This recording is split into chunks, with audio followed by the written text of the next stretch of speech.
What is up, Steeler fans? Welcome back to another Steelers Hangover. I'm Daniel, alongside with me as always, Shannon. Shannon, how you doing, my man? I'm doing great. I was telling you before we got started, I forgot to tell everybody Wednesday night on the Pump Your Brakes that, we have a new start time for the Hangover. Is going to be starting at 9 o'clock moving forward. 100%, guys. So if you guys are tuning in on the YouTube side and you're checking this out and saying, or we're waiting for us to go live a little bit earlier, this is why you need to make sure you hit that subscribe button, ring that notification bell. That way you're notified when there is a schedule change that something's coming out. You don't want to miss it. So with that being said, let's get into the content. The Steelers win, as the title says, but is it sustainable? Let's start off first and foremost. The Steelers win first place in the AFC North all by themselves, 2-0. The only other AFC North team to win were the Cleveland Browns yesterday. Ravens, Cincinnati 0-2. How are you feeling with where the Steelers are currently right now? Well, in the division, it's very promising. They needed to get off to a good start because we all know the second half of the schedule is going to be much tougher. But then you look at the teams that are playing really good right now. A lot of them are surprises. It's like that every year. And the teams that were expected to be top teams this year, some of them are winless. So, in injuries, we've already had a few players go down to season-ending injuries. So, thankfully, not Steelers, and hopefully, knock on wood, that we're still, avoiding that. But so, it's kind of hard to predict that far ahead. But I do like the improvements I have seen and the potential of this roster. Yeah, I think that when we look at this game against the Denver Broncos, the first half was amazing. I thought that the Pittsburgh Steelers did well offensively. I thought Justin Fields looked absolutely awesome. The one play they got cut back, in that long pass to George Pickens, Broderick Jones had a little a holding penalty on him. I mean, that was probably one of the best throws I've seen in a while. Now, I know for those that are watching, Shannon dropped out real quick. He'll be right back. But that throw right there in that first half, I thought to myself, this is an offense that can win in this league against, anybody. I'm not saying that they're going to be a juggernaut offense, that they're going to go up there, light it up, and they're going to win. But this offense with this team, and that includes this amazing defense, can beat anybody. And then in the second half, they come out and kind of fall short. And it's not just on the quarterback position. I think that the offensive play calls were a little suspect in the second half. But that first half, I was ready to say, Justin needs to be the starter for the rest of the year. It's a 60-minute football game, so I wasn't really ready to say that at the end of it. But Shannon, welcome back. What did you think about Justin Fields in that first half? Did your StreamYard go down? Mine didn't. No. Yeah, you disappeared. StreamYard it said, can no longer connect, no signal, just went off. But it let me back in eventually. So I don't know what happened. Yeah, I agree with you. I heard some of what you were saying there. That's been the problem in both games, that they've had some big plays that have been called back and because of execution or bad calls by the refs. I mean, think about TJ Watt. It was a lot of defense against the Falcons, and this week it was a lot of the offense. And yes, you can call holding on every play, but we see blatant tackles of Watt in the game. And Jones grabs a little bit of a jersey or hooks a little bit, and they caught every one of them. I mean, it's the inconsistency of these referee groups that are driving me crazy. Because Fields could have had 150 more yards passing and at least one more touchdown had they have not made some terrible, terrible calls again. And I'm saying that was against both teams. They're consistently bad. It's all you can really say. But I do like what I'm seeing out of Arthur Smith's offense. It's not going to be a spread them out, wide open, down the field attack. We know this. But he does set up things. He schemes guys open. I think they took the reins a little bit off of Fields in the first half, and in the second half they had the lead and then went ultra conservative. Mm-hmm. So, that is not going to work against a good team who doesn't have a rookie quarterback. But right now they're really worrying about setting up for the second half of the year and being in contention. And so Tomlin likes to play close to the vest, but I do see a lot of potential there. I don't think that the wide receiver 2 position needs help, but I think Roman Wilson is going to be able to give them help, because I honestly believe that Roman Wilson is better than every other receiver on this roster not named George Pickens. Well, that bar is not very high. No, it's not very high, but I think we're getting ready to see what Roman Wilson can do.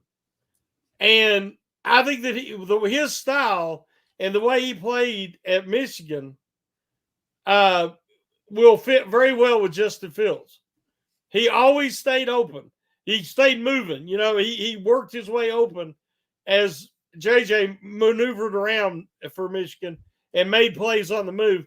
So I think he will be a good fit with Fields. That was not Fields' issue during that game. I think that there was the blocking is, besides Broderick Jones, the blocking is very inconsistent. The best blocking is on the interior with Frazier and Anderson. And I tell you, Daniels just took a step back in the first 2 games. He is not playing well yet. And I don't know if it's just getting adjusted, getting used to the new teammates, but we need to have more out of him. We will get Samalu back. But right now, by far, the best lineman has been Frazier. I agree with you on that. I think Frazier did an excellent job. I think he did a really good job this past weekend against the Denver Broncos, at least in the first half. The second half, he had some issues, but a lot of the offense did. And to me, I felt like this was another game where, Mike Tomlin specifically pulled the reins off, pulled the foot off the pedal, and wanted to play conservatively. I think, they figured that, hey, the Denver Broncos are not going to win unless the Steelers do something stupid. They throw an interception, they fumble the air in their own side of the field. And so they're like, we're going to beat this team. And it's going to be 13-6 or whatever. They ain't going to score 13 points. Does that show you confidence that do you think that would have been the same game plan if that was Russ out there? I don't know if Tomlin can help himself. I mean, he put the reins on Ben at the end. After the 2019 season, when Ben went down, Tomlin realized that I could still win with some scrubs at quarterback as long as I don't turn the ball over and play strong defense. I think Tomlin really got enamored with that, and I really believe that a lot of that is by design, is very low risk. And we see teams every week lose because they're high risk. They're high reward, but they're high risk too. And I think that just really is not Tomlin's style. Now, Wilson, he might have a little more faith in him, but we see what Fields can do. There was many times in that second half that I wanted to see Fields do a quick keeper, because the way they were, he could run it right behind Frazier, because he was clearing out his guy, and get maybe break one with Fields' athletic ability. Frazier, after the game, said they faced a lot of 6-man boxes in the second half because Denver sold out to stop the run, and they did, because they wasn't afraid of anybody other than Pickens, because the Steelers wasn't even really pushing the ball down the field to Freiermuth either. It was a lot of shorter stuff. When they did throw deep, they did get pass interference. We got to remember that there was multiple pass interference calls on the Broncos. So that gave them some yards, even though it's penalty yardage. But I think the offense is better than we want to give it credit for. But, their own mistakes and bad calls have killed the execution and the timing. Yeah, no, I agree. I mean, the mistakes across the board. I mean, this. I don't think we would be talking about the offense in this way if they played clean football, and the mistakes were limited, especially by one and only Broderick Jones. I think he killed an Oh, entire drive on his own. A he did. drive, a drive that started at the 1 foot line. I Yeah, mean, yeah. the Denver Broncos couldn't have done a better job of downing that ball in, and the Steelers come out. They move the ball forward. They get it all the way down to the opposite side, and there's just penalty after penalty after penalty. Ends up killing the drive, ends up killing Broderick Jones's day. Reports, and we'll talk about it now. The reports early on were that the Steelers were going to do this rotation back and forth between Fautanu and Jones. I thought that was going to be a mistake. I mean, I thought that was a mistake waiting to happen, doing Mhm. something like that. And I'm glad that it only took one drive for them to put that to a stop. What did you think about that game plan? Do you think that's a game plan that can work, or do you think that's just doomed from the beginning to have a player, a position rotating like that on the offensive line? Well, I think they wanted to do it in the preseason, but Hmm. then the injuries happened, so they wasn't able to do it in the preseason. And also you don't play them, more than probably a quarter and a half. So they kind of did it yesterday because Fuyanu come back from his injury, and that was his first game action. And they wanted to get him some reps, and they thought, well, this way we can, because Broderick Jones is dealing with the elbow injury, and in their mind it sounded like a good idea. But what we got to realize is I'm hearing the word bust being thrown about with Broderick Jones. They have used him. It's been maddening how they've used him. They didn't use him. They let him sit. They finally put him in. He was the best left tackle they had last year for one game, and they never put him back at left tackle. They put him at right tackle. We're going to make you play out there, and we're going to play Dan Moore because he can't play on the right side. They go out and they spend a first-round draft pick on Fuatanu. They got him, and now, because of the injuries in the preseason, they still are, I heard people yesterday saying that Dan Moore looked good. Dan Moore is who he is, and he did a little better in the first half, and in the second half, he did not have a good second half. And again, they were playing stack boxes, as Frazier pointed out. But your future is Broderick Jones at left tackle. And he's had one real game at left tackle. That's what you drafted him for. You are killing his development. And by having a game as awful as he had yesterday, you're killing his confidence too. So it's crazy to me why they insist on handling these guys this way. Yeah, and well, there's been a lot about Broderick Jones that's come out, and here recently, some more news have come out about his attitude and some of the things that he said after the game, and we're going to get into those things real quick after we get right back from our first break, or from our break from our sponsors. On the YouTube side, we're not going anywhere. On the audio side, we'll be right back after a few words from our sponsors.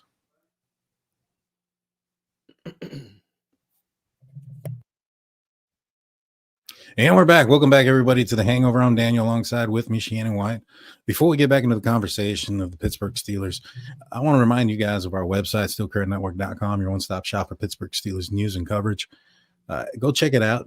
You have up-to-the-minute updates up there, podcast. Also, you can also find audio-only podcast if you're watching this on YouTube, including my own that airs out on Saturday morning about 4 a.m. It's called State of the Steelers. It's on the YouTube side. On the audio side only. So make sure you go and check that out. Before we get back into it, Dennis comes in with a $2 super chat. Says he should not be playing right now. He's injured, and I'm assuming he's talking about Broderick Jones. Now, I agree. I think that if what is hindering him is the injury, then I think that he should sit. Fautanu showed up this past weekend that he can hold his own. The only thing that kind of concerned me about him, which kind of went away pretty quickly, was his height. I think it was pretty obvious he's a significantly shorter man than Broderick Jones, especially when he lined up next to James Daniels. But it didn't make a difference. He was out there. He held his own. Now, when it goes to Broderick Jones, he had an interesting comment after the game. He stated, "If I'm not starting, I really don't feel like I should be playing. It's really not a big factor to me or for me." Now, I think he was referencing, the swapping in and out of, himself and the rookie. But then again, Chris Hoke, former defensive lineman for the Pittsburgh Steelers, says that Broderick wasn't too pleased with being on the right side and didn't seem to be motivated this past, training camp to be on the right side. Do you think that maybe perhaps there could be an attitude problem when it comes to Broderick Jones? Well, I think that if it was a wide receiver or a first round quarterback making statements like that, a lot of people wouldn't pay much of attention. When it's your second year tackle, first round draft pick, people are wanting to say, he's trying to be diplomatic and say, why will you not play me where you drafted me to play, where I'm ready to play, where I had my best game last year, the best game for a Steeler left tackle since Villanueva left.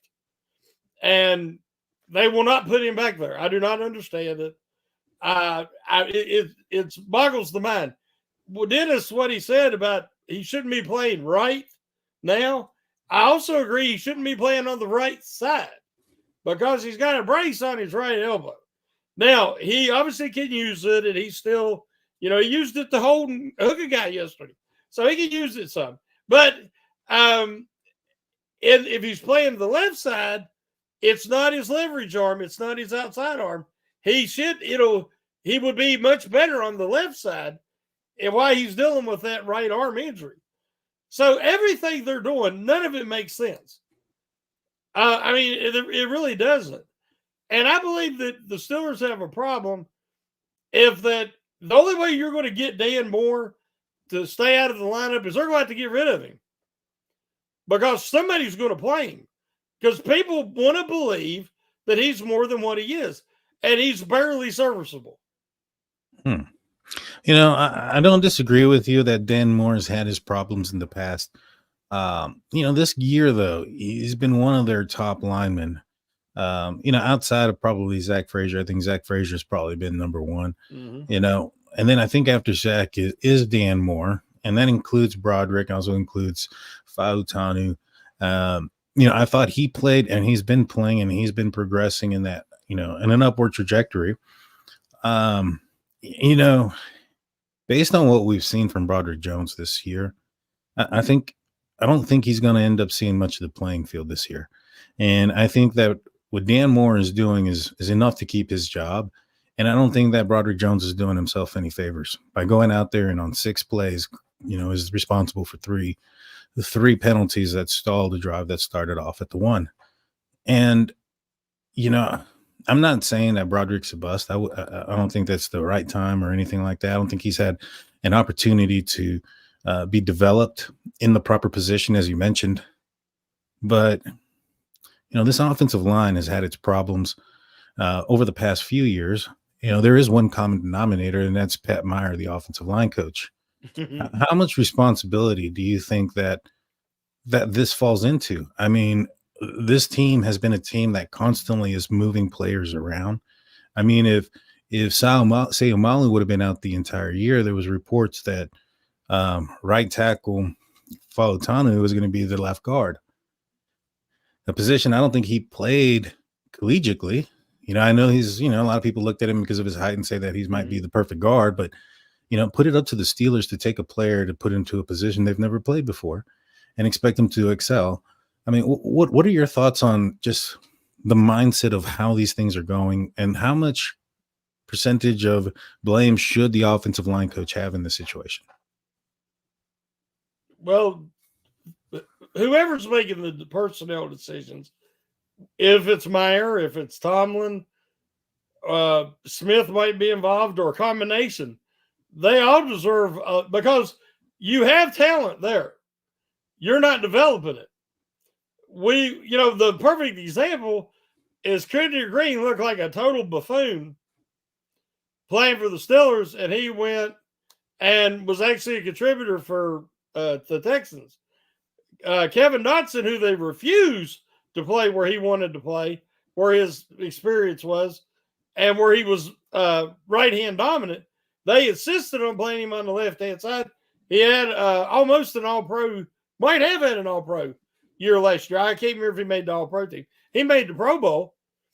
The proof's in the pudding. We have, as I used to say, receivers left Pittsburgh, and they wasn't playing with the Big Ben anymore, and they weren't quite the same. Mm-hmm. It's the opposite with the offensive line. They leave Pittsburgh and go somewhere else, and a lot of times they look a lot better. Now, that being said, Chuk Okorafor just quit. Yeah, that's true. He got benched in week 1, and now he quit the team. I think he's with the Patriots, where he was.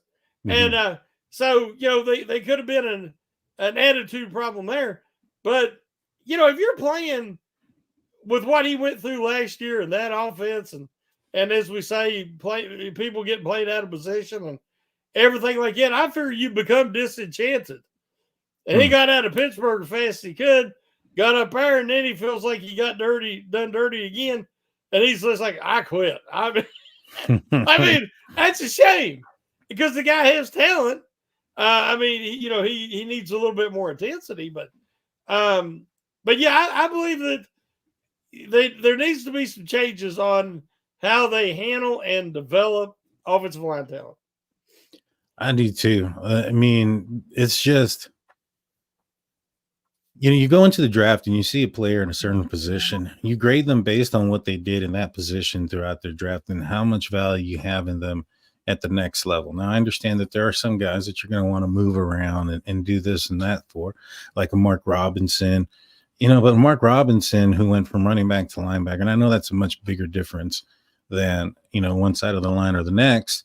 These are guys that you're taking later on in the draft, 4th, 5th, 6th round. These guys, we're talking about first round tackles. I think that's an issue. I think that, at the end of the day, I think the Pittsburgh Steelers should have done, to begin with, was put Broderick Jones up in there last season and let those growing pains get through there and have him develop into a left tackle. Now, I think this year we're probably going to end up seeing, we're probably going to see a lot less of Broderick Jones unless there's an injury.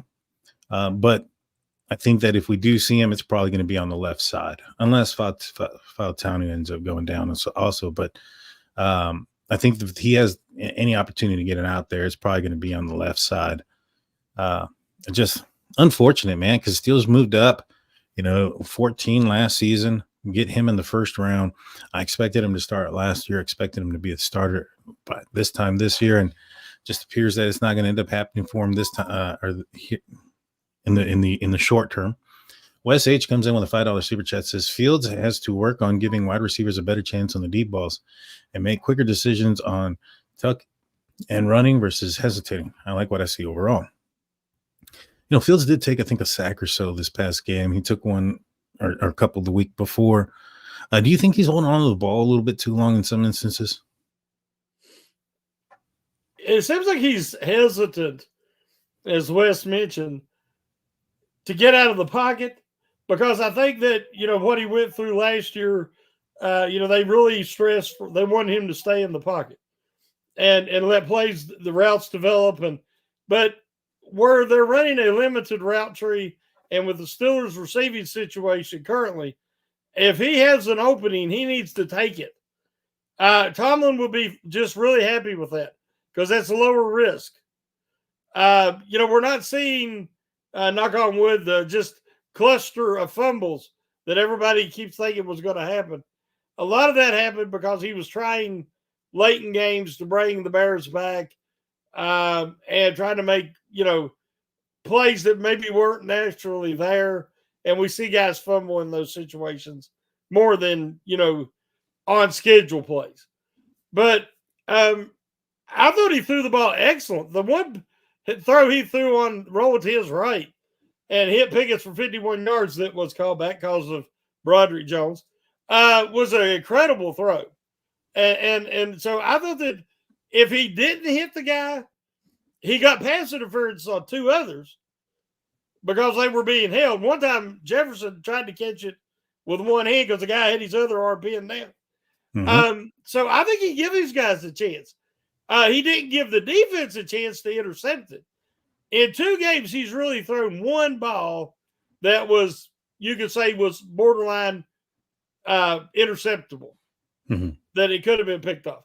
So I think he's really focusing on protecting the football. As you know, I don't like that mindset. I think a quarterback is only going to perform at his peak when he feels more that his coach has faith in him and they're calling plays because they have faith in him to make the right decisions. He hasn't been a starter long enough for Tomlin to feel more, that confident in him yet. Hopefully it will happen. But I see a little tentativeness, and I think that's what Wes is talking about. We see a little bit of hesitation when that if he had just took off, he maybe had a big play there. Yeah, I agree. I mean, there's just some times where it's just he's holding it on a little long, and he's gone down a couple of times.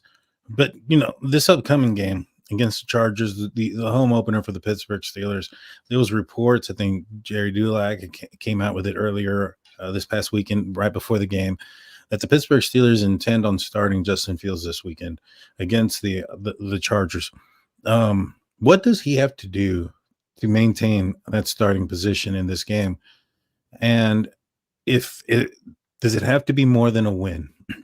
Meaning, is it possible the Steelers get another W this week and the following week against the Colts, I believe it is, we see Russ?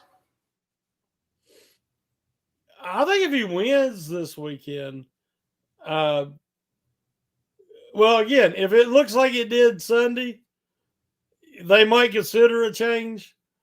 But again, a lot of that was conservative play calling and honest, Daniel, what we see 3 offsetting penalty plays in the second half. I mean, one ref's watching the Steelers and he's like, here's the penalty on the Steelers. And the other one's like, oh, here's the one on the Broncos. And these plays never happen. And what does that do? For both teams, there's no rhythm. You can't develop a rhythm. You can't. I mean, it was absolutely so boring. The second half of that game was like watching the last couple of years for me. It was so boring. And when refs should not interject themselves to that level, because there was one holding penalty on Dan Moore that it was a phantom. If anything, he barely hooked him. Again, I've seen him tackle multiple times. There was one that they turned Highsmith completely around, and they called it, but they also called a defensive holding on Porter, who got 2 in a row. Which is, I just think that it was just an ugly second half all the way around for both teams, but the refs did nothing but make it worse. I agree that they did. And, I think that for me, I think it's easier to go back to Russ now and say, hey, this was Russ's job. He was in the pole position.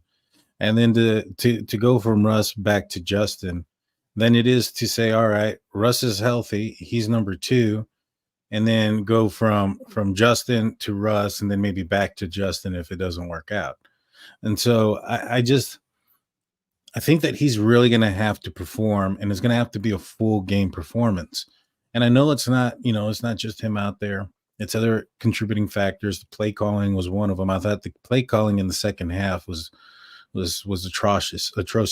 It reminded me of Matt Canada, and I was just like, man, this is playing not to lose instead of playing to win.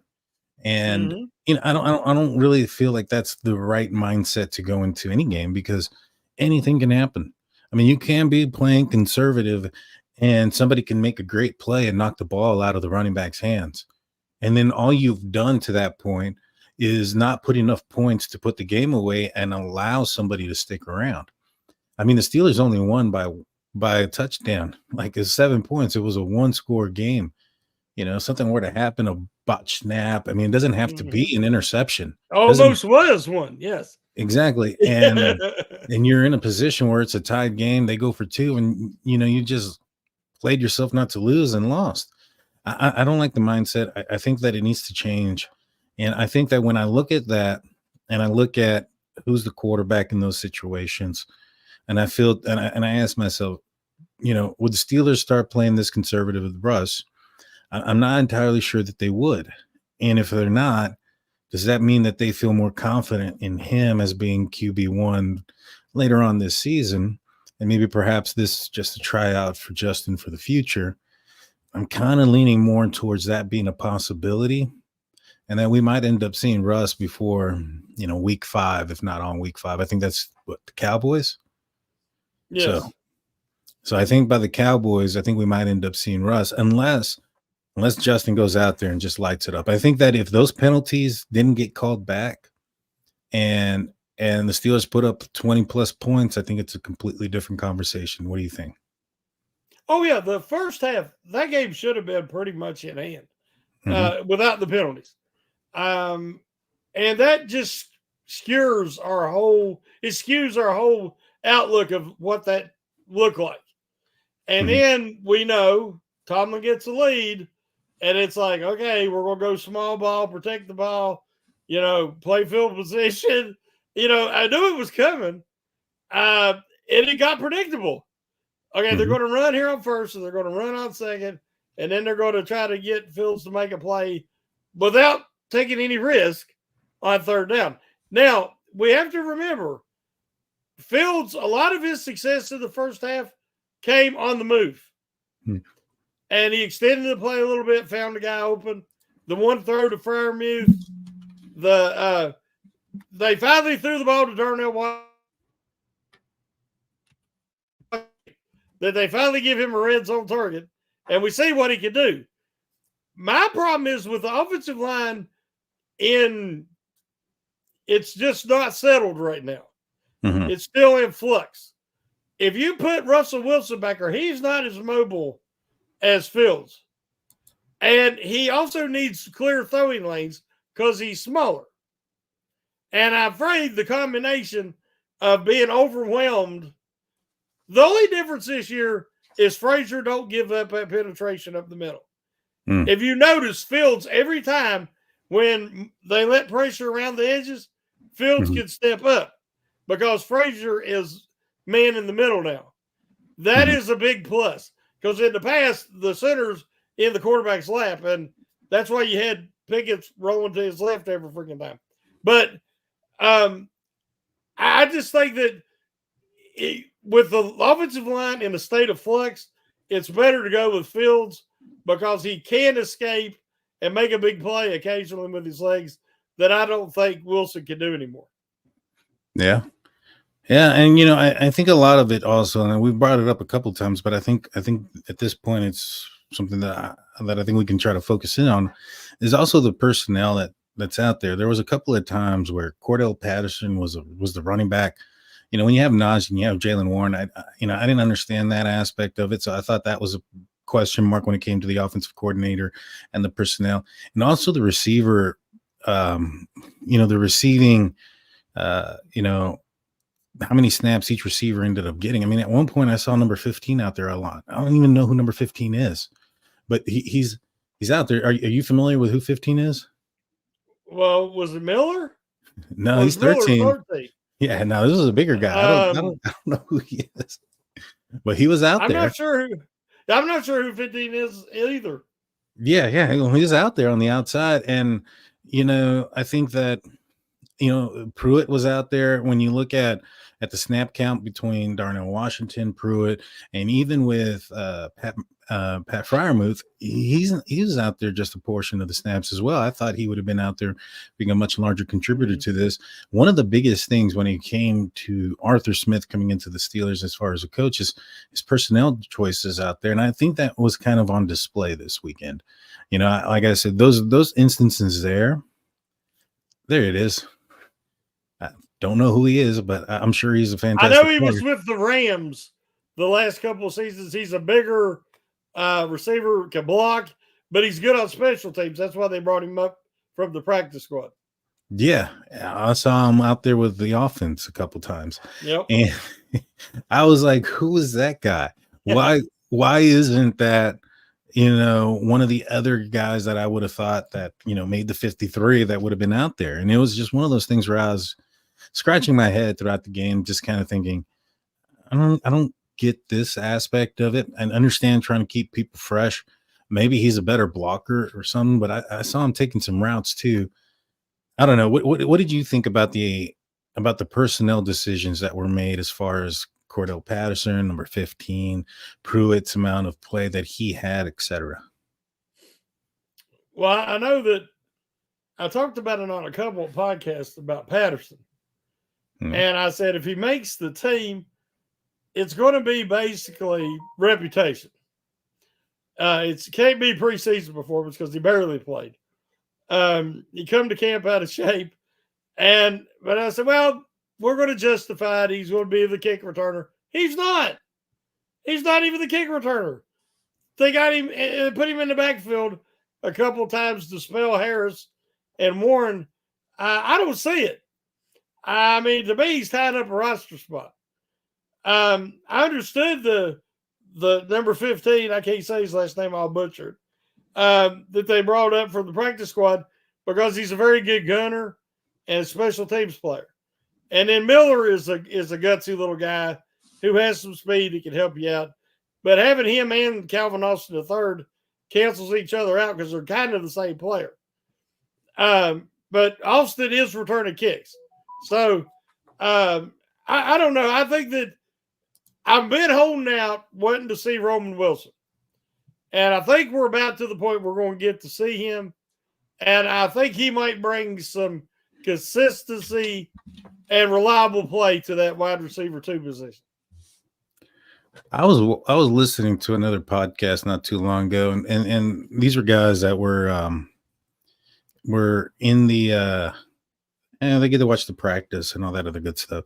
I could have swore one of them said that Roman Wilson took a step back with his injury stuff on Friday.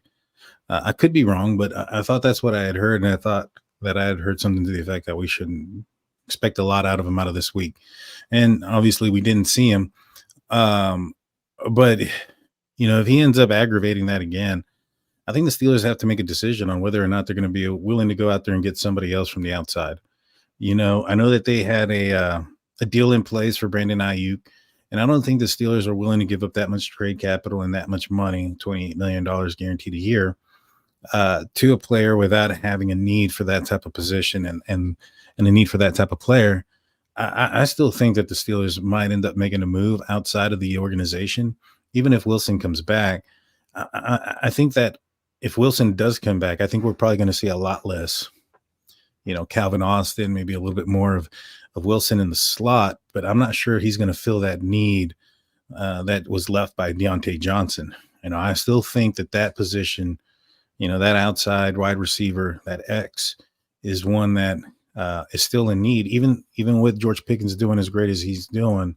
I still think that the Steelers need that separator, so to speak, so that way it's not a contestant ball every single time. Well, I've already seen Jefferson do it at least once, and Calvin Austin III. They can run backwards and lose yardage on a quick pass just as good as Deontay Johnson can do. So I don't think they missed Deontay Johnson all that much.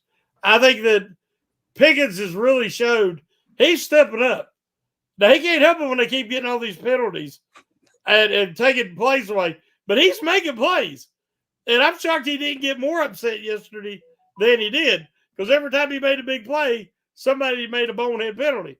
But I think he has really stepped up, and they're actually looking for Freiermuth, and they threw the ball to Darnell Washington. Yeah. Watching the Broncos, they Steelers showed interest in Cortland Sutton. Mm-hmm. And if that's how they're going to use Cortland Sutton, they might as well trade him to the Steelers, because he's not done squat this year because, he don't have nobody to get him the ball. So if you look at him, you look at Carolina, I mean, the whole Bryce Young, that experiment's over. I mean, you can't play a mighty might and throw him behind center and think he's going to do that in the pros. He's just too small, fellas. I'm just telling you. And they got some receivers you might want to give them a call. But this week, the Steelers are really going to be tested, depending if Herbig is healthy. I know he's dealing with some kind of injury, but it looks like he's going to play. But maybe he won't be quite as mobile, and it'll help the guys get to him.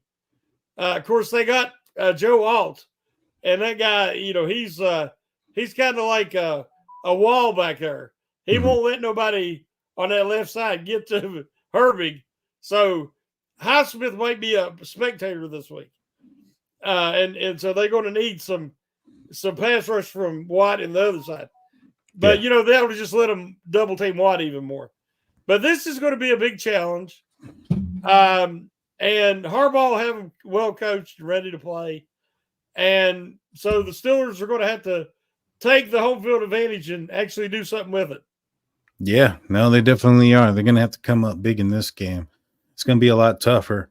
And, defensively, real quick, I thought, obviously, I think everybody saw the performance this past week. That was another stellar performance by the defense. To me, in my opinion, I thought Bo Nix was both scared. They just touched him in the ankle and he was going to the ground. The dude was scared. He was terrified. He saw what the Steelers did to what was his name? Kirk Cousins. They saw what he did to Kirk Cousins. He saw how hard he got hit.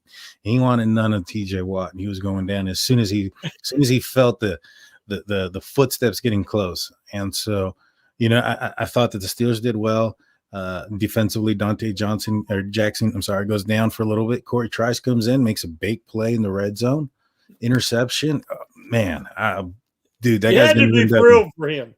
100%. Yeah, just had to be thrilled. Yeah, 100%.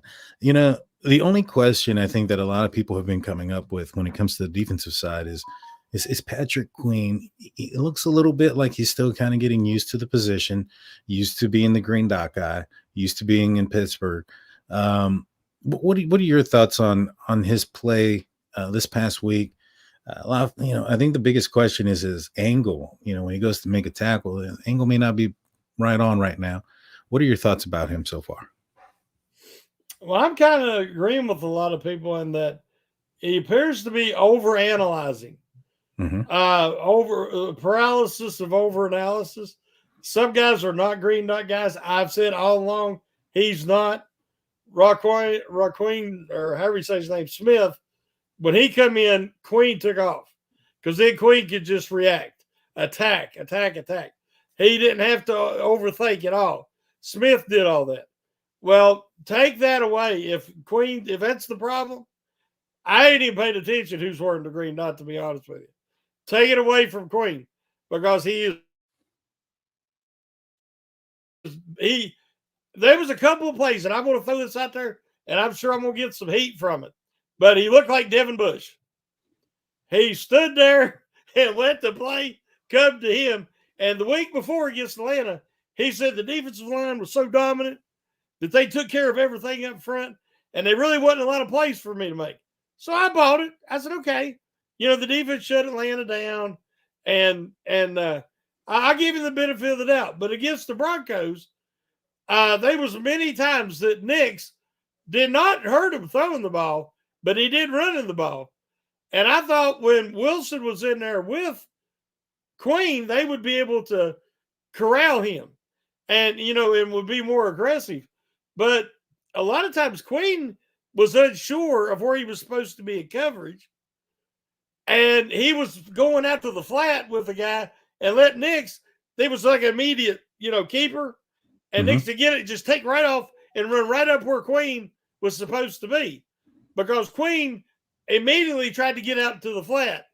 So I think it's a little bit of a new defense and not quite sure about his role within that defense. But I also think that green dot could be causing him to play a little bit slower. Yeah, I think so too. I know he was limited earlier on in the week with the groin. He said it was just precautionary. But there was two plays that stuck out to me. One was where he made a tackle. but he allowed the running back or the ball carrier to hit him, and then he pulls him back and down, allowing that ball carrier to go from perhaps maybe a gain of 1 or 2 to a gain of 5 or so, because he pulled him down with him, and the guy leaned forward and went down a couple of yards. And there was another play where he made the tackle as well, but he got sandwiched where he stopped, and it seemed like he was allowing the running back to come at him. And I think it was Minka that came from behind, and they both tackled the ball carrier, but it was, Patrick Queen that kind of got sandwiched there. Mm-hmm. And to me, I didn't see, like you mentioned, when you mentioned, Devin Bush, those two plays stick out to me as a person that's not on the attack and a person that's waiting for something to come to him. Do you remember the first successful running play that the Broncos had that wasn't Nick's? It was a guy they just called up off the practice squad. He had a funny last name. I can't remember now. But he was like, obviously, third string running back. He drugged the Steelers for about 10 yards. It looked like a Najee Harris run. Mm-hmm. And if you watch that play, go back, you can watch the replay. He's driving and he's dragging guys. And Queen kind of gets in front of this mass of humanity that's coming towards him. Now, any other team, you have that guy go low. So whereas at least they'll trip over me, and not keep dragging guys for another 5 yards. And he just kind of grabbed the hold and just kind of backpedaled. I was like, what the crap? Somebody that's in this scrum, grab a leg, pick it up, make a wish, do something. But they just let this guy push them 10 yards down the field. And Queen was like he was playing patty cake. Now, again, I'm trying to be patient. And I know what he could do. I watched him do it for the Ravens. And I keep wanting to see that smash mouth. But, it's just not happened yet. No, it hasn't. And I think it will. I think that my hope is that either one, he's going to be more comfortable with the defense, comfortable with the players around him, and with the green dot, and he's going to, start take steps forward. Or two, Peyton Wilson starts taking more responsibility, and I think that he can handle the green dot. I know he's a rookie, and it's probably not something anytime soon that might happen. Maybe somewhere around the bye week or so if he continues in the trajectory that he's going. But I mean, from all indications, that guy seems like the guy that's already gotten a grasp of the playbook. And I'd be excited to see both of those players playing a little bit more freely. Peyton Wilson is 24 years old. That's true. But due to injuries and things the way his college career went, he is a mature young man who was he broke down, moved guys around, called the plays on defense for the Wolfpack. He was doing it in rookie camp. The kid is ready. He's ready to start. He's ready for the green dot. And Landon Roberts wore the green dot some last year. He's a veteran, and he can do it. I'm just saying that the worst option to wear the green dot right now of the guys that you consider your 3 rotating starters is Patrick Queen. And again, this is a situation that we talked about it when they signed him. And then Tomlin comes out and says, Patrick Queen is an established veteran. He's been in the Pro Bowl, and he is more than ready to wear the green dot. I've wrote multiple articles about how the green dot, some guys just can't handle that responsibility. And this is, again, back to playing guys out of position or forcing them to do something they're not good at or they don't want to do. They've got that freaking green dot on him, and it's affected his play. I think there's a good possibility of that. And, hopefully, in the best case scenario, he starts to gather it. He ends up becoming more fluent with it. But we'll see. Time will tell. Steelers got a big game this week against potentially Herbert. He might be out. You might want to stick tuned to the rest of this week on the Steel Curtain Network to find out more information about that. But this is going to be the toughest test so far for the Steelers team, and I'm looking forward to it. Shannon, do you got any final words for everybody before we let everyone out? No, just thank everybody for showing up and showing out, and with a little bit later start time, but now everybody knows that it's going to be our normal time slot at 9 o'clock, and we just appreciate everybody and enjoy our discussions, and look forward to even bigger and better this season. Yes, sir. Yes, sir. Steelers are 2-0 still, first in the AFC North, first in your hearts. That's right. The Ravens and the Bengals are 0-2. You couldn't ask for a better start so far. You know what? I think that the Steelers are only going to get better as the year progresses. We already see the offense actually maintaining possession of the ball this year so far, and I think we've been able to see the pluses there when it comes to the defense. And I appreciate everybody. Shannon's going to be back on Wednesday on the Pump Your Brakes. Tomorrow is the Big Brosco show. You don't want to miss it. And my State of the Steelers will be out on Saturday, where you'll get my prediction and my look on the upcoming game against the Chargers. But if you're listening to this YouTube, like, subscribe, the whole 9 yards. Everybody else, do a 5-star rating. Shannon, take us out, my man.